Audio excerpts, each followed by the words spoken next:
Bila shaka Mkwala ameset standard ya kuhakikisha kwamba pengine anawakimbizia hawa walioko juu yake. Kati ya Ateba na Mkwala nani aanze? Kila mtu atakwambia Mkwala. Yaani wewe ni mimi nimefungwa, si ndio? Kwa nini uje ucheke mbele yangu? Mimi nafurahi kama mimi kama kwa mfano unachocheka sio hicho ulichofungwa. Usicheke mbele yangu. Wewe nenda kajifiche sehemu cheka. Hali gani mwana michezo mwenzangu popote ulipo? Karibu katika siku nyingine nzuri kweli kweli ya kutazama yale yote ya kimichezo ambayo yamejiri hapa nyumbani na nje mipaka Tanzania kupitia Sports Rika ya FJTV. Yako mengi kweli kweli ambayo tumekuandalia katika siku ya leo. Kubwa zaidi tutapita kuangalia matukio katika mchezo wa ligi kuu ya NBC Tanzania bara kati ya Simba dhidi ya Singida Black Stars. Nini ambacho kimejiri katika mchezo huu ambao Simba waliibuka na ushindi wa bao 1-0? Basi hapo mengi ambayo tumekuandalia, lakini huko kimataifa tutakwenda kuangazia mchezo wa finali kati ya Chelsea dhidi ya Real Betis. Chelsea wakiibuka na ushindi mnono kweli kweli. Basi tutakwenda kuangazia hayo na mengine mengi ambayo tumekuandalia katika Sports Rika katika siku hii ya leo. Yes, kama ambavyo nimekuambia hapo awali, hapo mengi ya michezo ambayo tunaweza kukuletea kupitia Sports Rika. Basi tupo hapa kuhakikisha unayapata vilivyo na barabara kabisa. Mimi ni Kepo Benedict, mwenzangu ni Joakim Mushi, ambaye tupo hapa kuhakikisha kwamba tunaweza kukuletea yale yote ya michezo. Basi tuanze kuangazia taarifa yetu ya kwanza. Hapo jana ulipigwa mchezo wa ligi kuu ya NBC Tanzania bara kati ya Simba dhidi ya Singida Black Stars ambao ulitamatika kwa Singida Black Stars kupoteza kwa bao 1-0. Bao pekee la Steven Dese Mkwala ambaye alifikisha magoli 12 katika mchezo wa jana. Mchezo mgumu kulikweli Mushi, lakini Simba wanarejea kutoka finali ya kombe la shirikisho na kuonyesha ukubwa wao wakiondoka na alama 3 muhimu mbele ya Singida Black Stars. Ulikuwa ni mchezo mgumu na matokeo ya goli moja ndo maana ya mchezo mgumu, kwa sababu mchezo mgumu au mchezo mkubwa hauwezi kutoa magoli zaidi ya mawili au zaidi ya moja. Kwa kila ambacho walikipata Simba inaonyesha kabisa ulikuwa ni mchezo mgumu, na Singida pia walikuja wamejipanga. Hakuna mtu ambaye alikuwa anategemea kwamba Singida atakuja tu atafungwa kirahisi.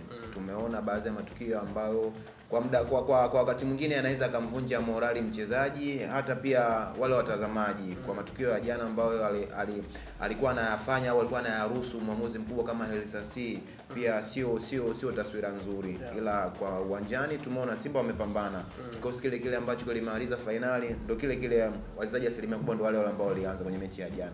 Ulikuwa ni mchezo mgumu. Ulikuwa mchezo mgumu pia, lakini tulimsikia mwalimu wa Singida Black Stars David Oma, ambaye baada ya mchezo huu wa ligi wanakwenda kucheza mchezo pia finali ya kombe la shirikisho la CRDB. Alisema kwamba Simba watarajia upinzani mkali kutoka kwa Singida Black Stars. Hadhi ile ya ushindano walioipata kwenye kombe la shirikisho, mchezo wa finali ndio ambao watakumbana nayo. Unadhani ile level ya ushindani Singida Black Stars wataweza kuimaintain tena katika mchezo unaofuata? Singida mimi naamini wana uwezo huo, na ukitaka kuangalia jana nimesema kutoa wale makando ya muamuzi, mechi ya jana ilikuwa inaweza kaisha bila. Kwa maana tuliona Singida wao wenyewe jinsi walivyojipanga, na mwalimu Uma kaongea vitu vingi, kasema kwamba ingeweza kuwa kwamba yani kama sio muamuzi au sio nini walikuwa wanaweza kushinda, kwa sababu tuliona kuna penalty mbili ambazo Jonathan Soa alisababishiwa foul ambazo kwa muamuzi yoyote zile ni clear penalty. Kwa hiyo mimi naamini mechi ya round ya pili chochote kinaweza kutokea, kama Uma kaongea wametufunga kwenye NBC, ila wasitarajie kuja kutufunga tena kwenye CRDB. Kwa hiyo wao wanajua wapi Simba wana madhaifu, nadhani wataenda kuyafanyia kazi, na mwalimu mpaka kaongea kuna kitu kaona. Yes, mwalimu kaongea, basi kuna kitu ambacho atakuwa amekiona.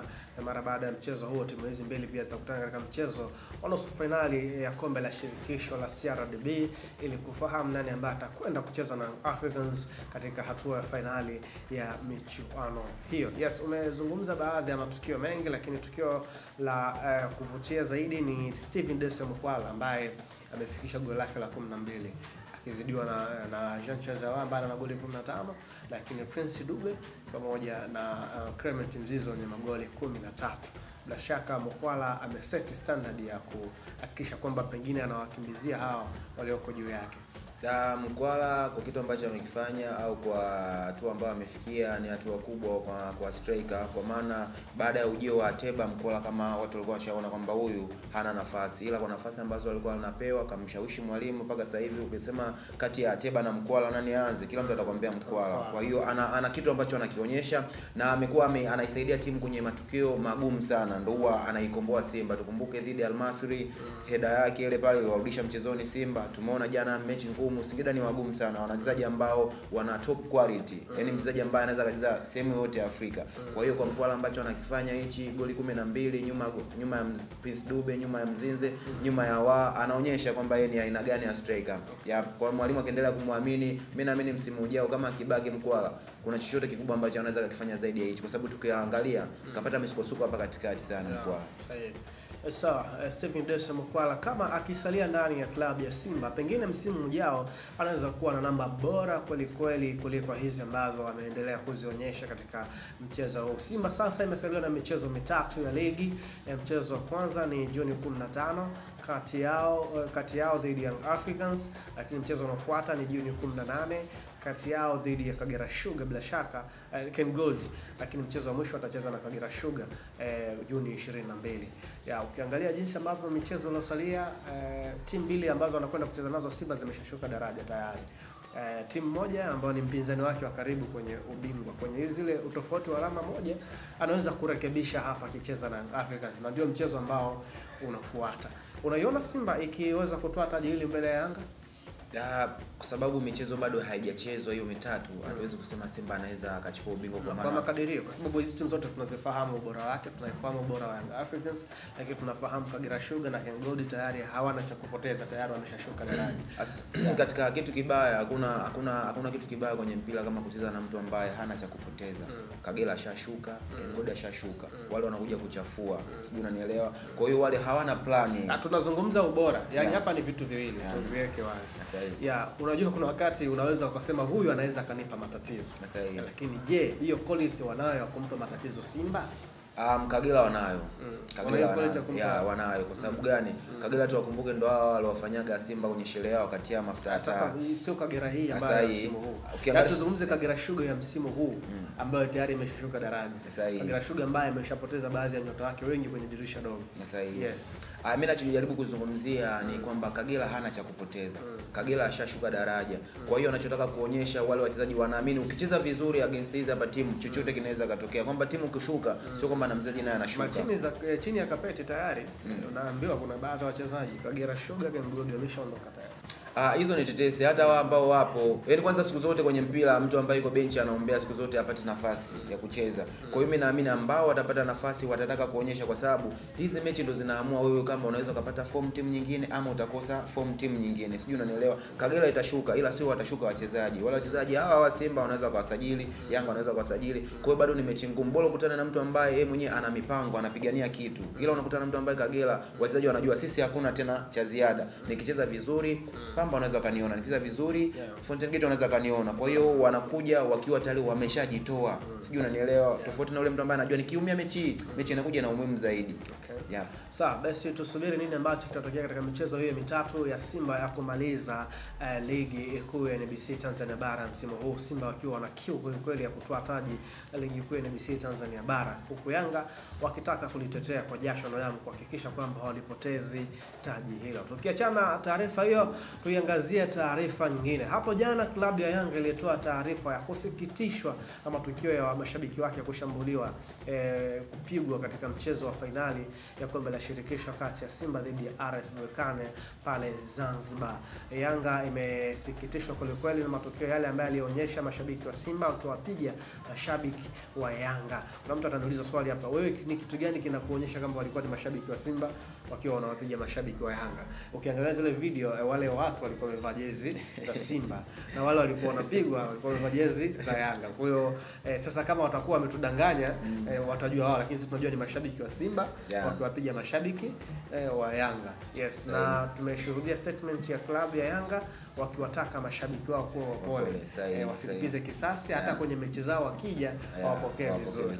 Sahihi. Uongozi wa Yanga umelani sana vikali kwa kitendo ambacho walikifanya, wanasema ni mashabiki wa Simba, kuwapiga mashabiki wa Yanga na kuachania jezi, kuwafukuza uwanjani. Kwa hiyo wamelani sana hicho kitendo, ila wenyewe Yanga walichoomba mashabiki wao kama walivyosema wawe wapole, na hao wapinzani wao wakija hata kwenye mechi zao wawapokee na wakaribishe, wasifanye kile kitu ambacho wao wamefanyiwa. Kwa hiyo pongezi kwa uongozi wa Yanga, kwa sababu ungekuwa uongozi wengine wangesema ubaya ubwela kwamba kiendelee, kwamba wao wametupiga huko na watakuja kwetu. Ila uongozi wa Yanga la uongozi wa Yanga umewasihi mashabiki wake. Nilitarajia statement kama hiyo ya kuwasihi mashabiki wasifanye hivyo. Nisingetarajia statement ya aina yoyote. Naamini kama taasisi tusingetegemea statement ya kusema kwamba wakija uwanjani na nyinyi mlipize kisasi. Hata ingekuwa Simba nao wangetoa statement ya aina hiyo. Ila kumbuka kwamba viongozi wa Simba ndo walianzisha hichi kitu kwamba mtu ambaye atahusika kuchangia matukio yote mabaya ya Simba amani niu chochote kibaya kinaweza kumkuta. Kwa hiyo watu wamenukuu yale maneno, kwa hiyo hata wapinzani wao wangeweza kusema vile vile kwamba hao wametufanyia hivi na sisi mtu ataenda kuja kwenye sherehe yetu ambaye hahusiki, tukipoteza lazima adhibiwe. Ila uongozi wa Yanga umekuwa wakarimu, wamesema kwamba haitakiwi kulipiza kasi. Sijui umenielewa. Kwa hiyo kwamba mashabiki wao wa Simba wao wana amani, waje kuangalia mechi za Yanga. Wewe inatokea hiyo. Hata siku ya mechi ya Yanga pia utashangaa mashabiki wa Simba wanapigwa. Unajua mpira ni mchezo wa hisia. Mpira unacheza na hisia za watu kweli kweli. Na ukiangalia kwa mchezo ambao jinsi ulivyokuwa mchezo wa kombe la shirikisho mbele ya RS Berkane, of course ulikuwa ni mchezo ambao unachanganya kila mtu. Kuanzia benchi la ufundi walichanganyikiwa, mwenyewe uliwaona. Lakini wachezaji pia walichanganyikiwa, mwenyewe uliwaona. Vipi kuhusu mashabiki? Viongozi macho yako na watoto kweli kweli. Mashabiki vipi katika hali kama hii? Na wakati mwingine unajua kwenye mpira sio mtu anataka ugomvi mtu tu umekaa pale unajiwazia hii timu mbona inaniaibisha. Unakuta mtu anakucheka kwa sauti. Sasa ndio pinzani. Lazima mtu kibinadamu lazima upate kwamba usichekwe. Usichekwe. Wewe nenda kacheke pembeni, kacheke mbali. Wewe utani wa jadi, hata vilabu vikubwa Ulaya wanafanya hivi. Wewe nenda kacheke mbali. Kwa hiyo nikifungwa nikacheke mbali. Kacheke mbali. Tanzania si yote, Tanzania ya wote. Au usicheke karibu na mimi. Kwa hiyo hata nyie msicheke, si ndio? Yaani wewe ni mimi nimefungwa, si ndio? Kwa nini uje ucheke mbele yangu? Mimi nafurahi kama mimi kama kwa mfano nachocheka sio hicho ulichofungwa. Usicheke mbele yangu. Wewe nenda kajifiche sehemu, cheka. Ukimaliza tukikutana salama, hapo tutakuwa tunapeana mipaka. Yaani tutakuwa tunapeana mipaka. Kwa mfano mimi nimebeti, mkeka umetema. Kwa hiyo nisicheke mbele yako kwa sababu wewe ndio umefungwa. Kwa nini ucheke wakati wewe mimi nimefungwa? Ungesubiri basi muda upite. Basi hivyo tutakuwa tunawekeana mipaka na itakuwa sio picha nzuri pia kwa sababu utashindwa kufanya baadhi ya matukio kwa kuhofia watu kwamba watanifanyaje au watanionaje. Kusema furahi kwa sababu wewe uziwekea mipaka. Wewe mbona ukishinda unafurahi, kwa nini mimi nisifurahi? Yes, ndio matukio kadha yalotokea katika mchezo wa Simba dhidi ya RS Berkane, huku viongozi wa Yanga wakilaani vitendo hivyo, wakiwataka pia mashabiki wa klabu ya Yanga kuwa wapole, wasilipize kisasi kwa namna yoyote ile endapo ikitokea mashabiki wa Simba wamekwenda kuhudhuria mechi za Yanga. Kwa mambo ni mengi kweli kweli na muda ni mchache. Hebu tutaendelea kusubiria na mchezo wa Juni 15 kama utachezwa, Yanga ndio wenyeji wa mchezo huo. Sasa na mashabiki wa Yanga waseme kwamba lakini hawezi kusema kwamba msije uwanjani sahihi. Kwa sababu Simba pia wanacheza huo mchezo. Sahihi, ila kifootball sio lugha nzuri kwa sababu unamwambia asije, yanaweza kaja kutokea majanga zaidi ya hayo. Wanatakiwa wawepo Watanzania wengi afu ushawaambia wengine msije, unaweza nenda kuaje? Waje mpira uchezwe, mashabiki tuachane hivi vitu vya mashabiki, tuachie mashabiki, ila sisi wachezaji wafanye kazi yao. Kwa sababu kaenda kumsikiza msemaji wao Ahmed Ali anakuambia kwamba wale walikuwa wanagombana, huwezi jua kama walikuwa na bifu zao nje ya uwanja ama ni vipi. Kwa hiyo nyie msijaji kwamba sijui nini na nini, waje mpira uchezwe. Yes, waje mpira uchezwe pia. Bila shaka pia hata ya matukio ya kushambuliwa mashabiki yameshatokea katika michezo mingi sana duniani. Kwa hiyo sio hili tukio la Simba ni la kwanza. Hapana, ipo michezo mingi duniani ilishawahi kutokea mashabiki kushambuliana mara kadhaa kwa sababu ya mchezo wa mpira wa miguu kuwa ni mchezo wa hisia kweli kweli. Tupate mapumziko mafupi, tukirejea hapa tutakwenda katika uga wa kimataifa.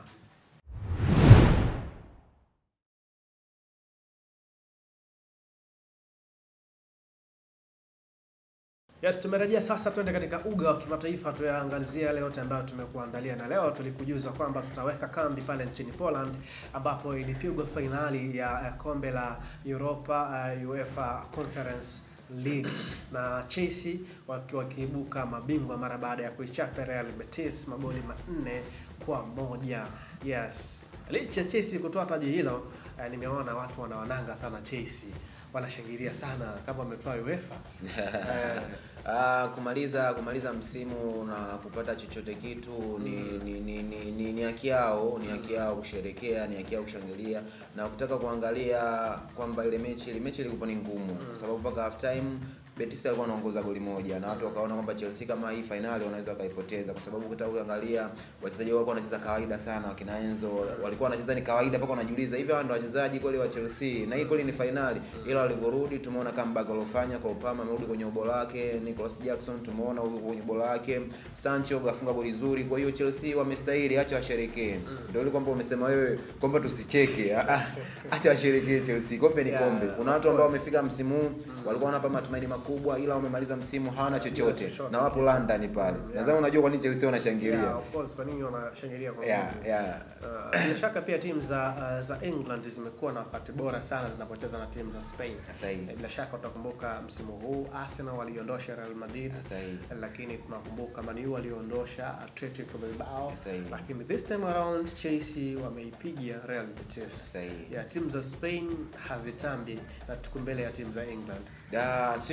Sio kwa msimu huu tu, hata ukirudisha misimu hata mitatu nyuma unaweza ukaona kwamba Waingereza wamekuwa wanawaweza sana wa Hispania.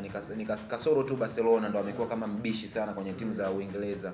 Kwa maana gani nasema hivyo? Angalia mchezo huu ambao umesema jana, Real Betis anakufa mbele ya Chelsea, angalia Bilbao anakufa mbele ya Man U, angalia Madrid anakufa mbele ya Arsenal. Kwa hiyo msimu huu unaona kabisa Waingereza wameziweza timu za Spain, na hii inaonyesha kwamba mpira umekuwa Waingereza umekuwa, kwa sababu utaangalia miaka kadhaa nyuma wa Spain walikuwa hapo juu sana, ila kwa hicho ambacho wamekifanya Chelsea bado wanaendelea kudhihirisha wao ni timu bora Ulaya na ni timu ngumu, kwa sababu Chelsea finali zote walizofika sikumbuki vizuri kama kuna finali ambao wameweza kupoteza. Wamechukua Champions League, wamechukua Europa, wamechukua Conference. Kwa hiyo wanaonyesha wao ni wababe Ulaya. Chelsea ndio klabu pekee ya kwanza kutoka EPL ambaye ametoa mataji matano, yote matano ya UEFA. Yaani mataji yale yote matano ya UEFA Chelsea imetoa imetoa UEFA Champions League, imekwenda kutoa Conference League, wametoa Europa pia, wametoa ile zamani ilikuwa ile Cup Winners. Lakini pia wametoa pia Super Cup pia. Of course ni klabu pekee, ni special sana hii kutoka kwa Chelsea. Ndio maana nakwambia Chelsea unapozungumzia vilabu vikubwa barani Ulaya, Chelsea usisahau, kwa sababu ukija kwenye namba yaani Chelsea inakupa namba zote. Wamechukua UEFA kama unavyosema, UEFA, Europa, Conference. Kwa hiyo ni timu bora, na mimi nilikuwa nategemea Chelsea wanaweza wakachukua na hii, kwa sababu ukiangalia uzuri wa kikosi chake Chelsea wameenea kila idara. Wachezaji kama sasa hivi wameshaelewana, kina Enzo, kina Caicedo, unaona kabisa jinsi wanavyocheza. Unaona ndio Chelsea ambao tunatamani tuione msimu unaokuja. Sijui unanielewa. Kwa hiyo Chelsea ni timu nzuri na ni timu ngumu. Wakifanya marekebisho kidogo tu pale nyuma, Chelsea ni wazuri sana. Sawa, wakifanya marekebisho kidogo tu pale nyuma, basi Chelsea ni timu nzuri na ni bora kweli kweli, hivyo ambavyo Moshi anatamatisha kwenye Sports Recap katika siku hii ya leo. Asante sana kwa wakati wako. Mimi ni Kiepe Benedicto, mzangu aliyekuwa ni Joakim Moshi kupitia Sports Recap. Bila shaka umepata mambo mengi mazuri. Kusii tu mwisho wa kipindi hiki ndio mwanzo wa matukio kadha wa kadha na yanakupata kupitia FJ TV katika account yetu ya YouTube. Salia hapo tukutane tena mpaka wakati mwingine. Bye bye.